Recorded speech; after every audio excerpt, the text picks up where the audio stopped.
सैटी films present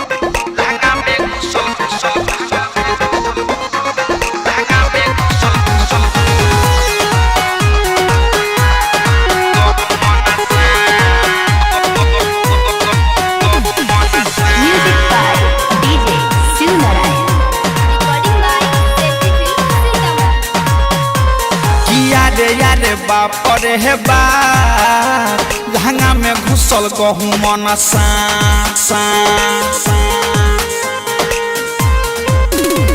किया रे यार बाप रे हे बाप लहंगा में घुसल गहूँ मन सा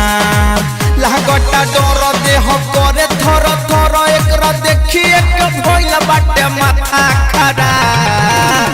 किया रे यार बाप रे हे बाप लहंगा में घुसल गहूँ मन सा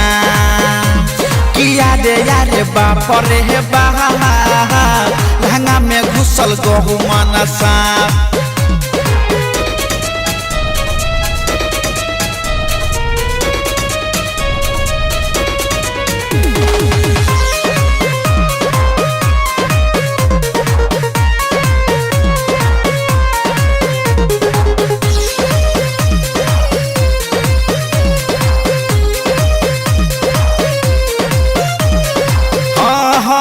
सजिया पसुतल रहनी गईनी डेराई लहंगा में हमारा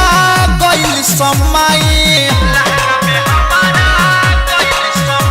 रे सखी सजिया पसुतल रहनी गईनी डेराई लहंगा में हमारा गईल समाई मोटे लह में बरका रहे देखिए के भगनी जहे तहे यारे यारे यारे यारे यारे यारे यारे यारे यारे बाप रे हे बाप लहंगा में घुसल गहूँ मन सा यारे यारे बाप रे हे बाप लहंगा में घुसल गहूँ मन सा लहगटा डर देह करे थर थर एकरा देखिए के भइल बाटे माथा खराब किया रे यार बाप रे हे बाप लहंगा में घुसल गहूँ मन सा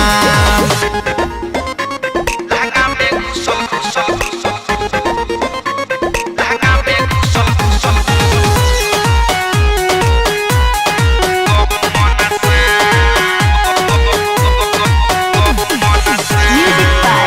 DJ Shiv Narayan. हाँ हाँ पवन पूरा बैया के बतिया बतैनी राइटर संजीत के जल्दी बोलैनी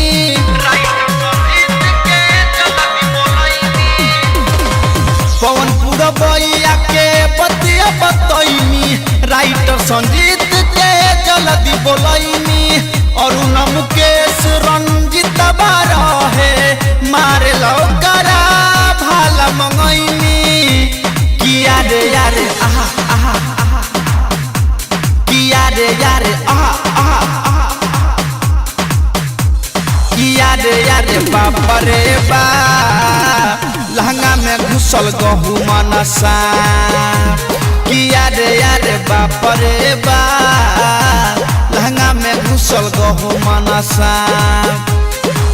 लागटा डर देह करे थर थर एकरा देखिए के भइल बाटे माथा खराब किया रे यारे बाप रे हे बाप लहंगा में घुसल गहूँ मन सा